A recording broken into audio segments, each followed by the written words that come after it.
Hi there, audio video fans. My name is Gerald Stevens. I am an electroacoustic consultant with over 30 years of experience designing and installing professional large-scale sound reinforcement and video presentation systems. I have done this work for a number of different kinds of projects. I have done performing arts theaters, I have done auditoriums, I have done large churches, I have done arenas and stadiums, I have done conference rooms, exhibit halls, all kinds of things.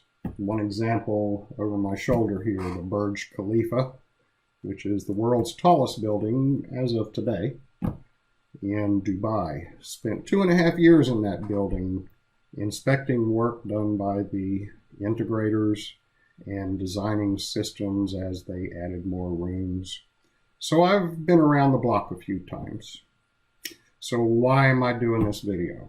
Well, in my 30 years of experience, I have seen an awful lot of equipment and accessories for audio systems and video systems, and a lot of it has been very good. Some of it not quite as good. Some of it really great. But I've also seen a lot of snake oil. And so I thought, I really hate to see people getting scammed out of their money. So I thought we would pick a topic and maybe take a look at what is being offered and then compare what they say they are giving you with the real science. And I'll try to keep this in very layperson terms, try to explain things as much as I can. So I would just ask you, if you find these videos to be helpful and you would like to see more, then please post a comment, hit the like button, and if I see that there's some interest in this kind of truth, then I will produce some more and see if we can all save some money. So today I thought we would start with audio interconnect cables. Those are the wires that you hook up between your CD player and your amplifier, or your guitar and your guitar amplifier, or your Blu-ray player and your receiver. And this is where we find an awful lot of questionable, if not downright snake oil products. So let's start looking at one of these that I just looked up on Amazon. And this is a well-known manufacturer, and they do make a good quality product. They use good quality connectors and durable jackets and good bonding techniques, and I believe, if I recall, they even have a lifetime warranty on their products, and so it's a good cable. And they have different ranges of products depending on just how serious you want to be. But let's take a look at this one as an example that I found on Amazon. That it's a 21-foot cable, which is an average size for a guitar hookup or something of that nature, for $143.24, plus $11 shipping. Well, what does it say?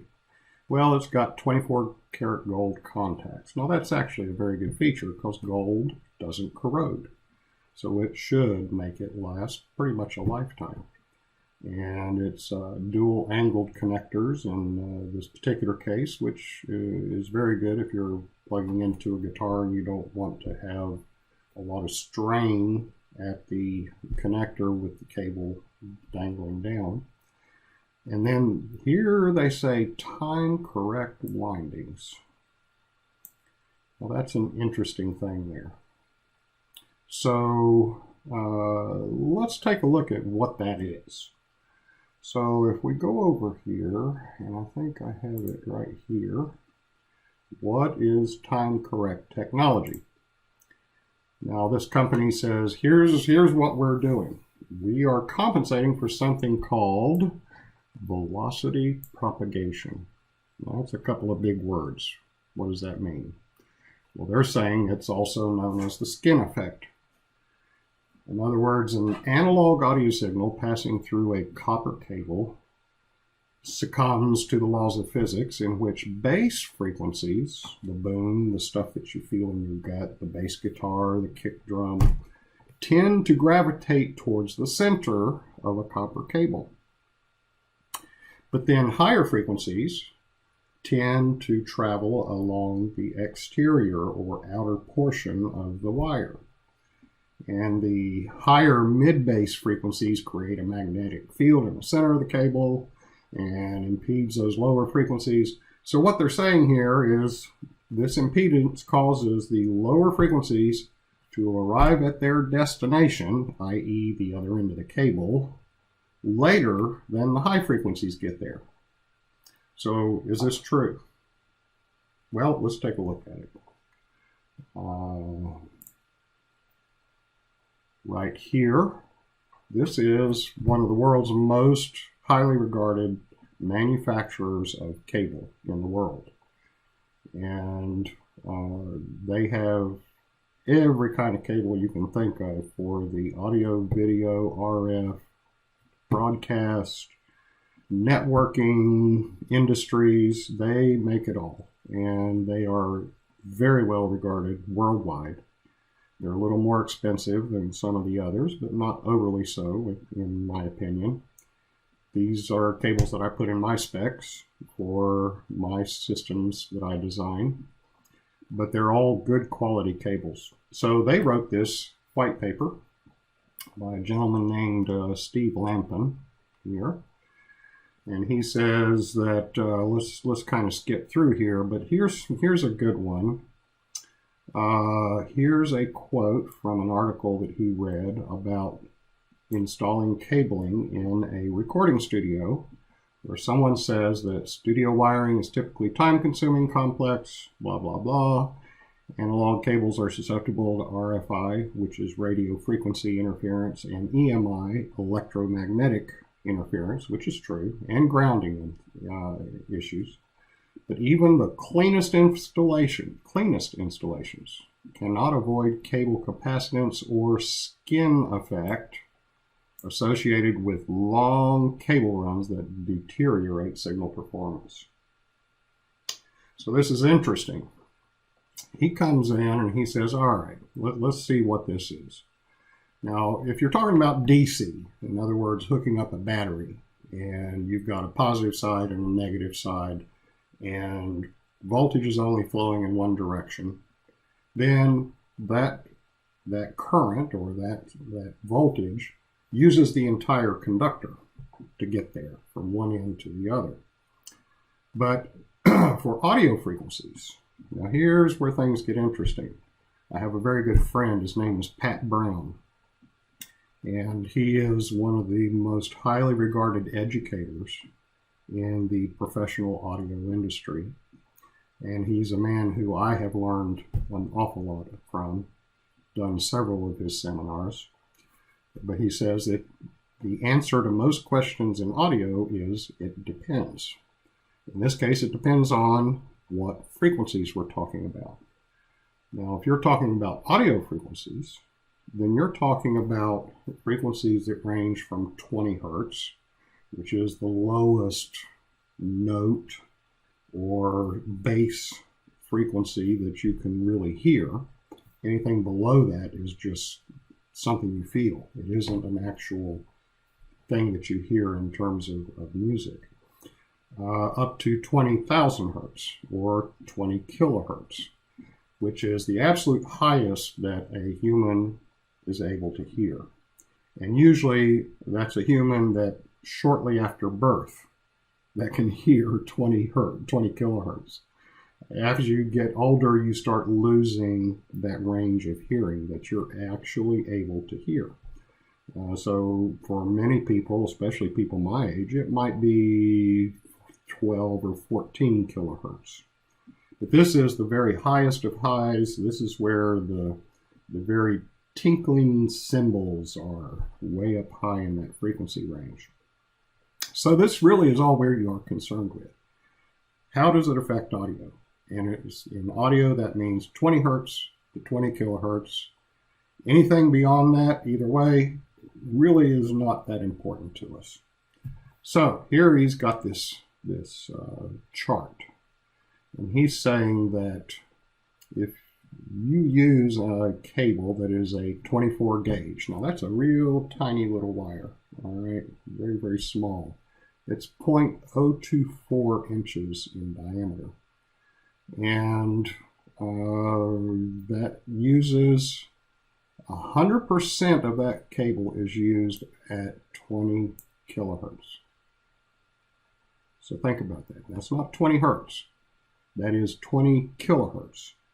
The cable, this is what we're talking about here is alternating current. Okay, we've got positive to negative swing in the voltage. That is what audio is. So at a 24 gauge conductor at 20 kilohertz uses the entire conductor. Well, this other person said that high frequencies travel on the skin and low frequencies travel in the middle. And they're right. The problem is that it doesn't do that at audio frequencies. It does that way up high at RF frequencies. We're talking megahertz and gigahertz, not audio range of frequencies. Even a 22 gauge wire, it uses 100% of that copper conductor at 20 kilohertz. Once you move up to very large wire, like a 12 gauge, now this 12 gauge, 14, 12, 10 gauge, this is the kind of wiring that you're going to find in your house. Those are much larger diameter conductors. Those uses 75% of the cable or the wire at kilohertz, 20 kilohertz.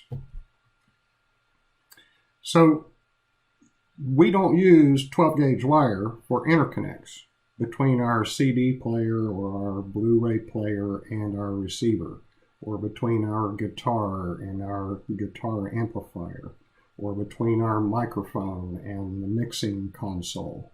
We don't use these large wires like this. We're using 22, 24 gauge cables. They don't need to be this large.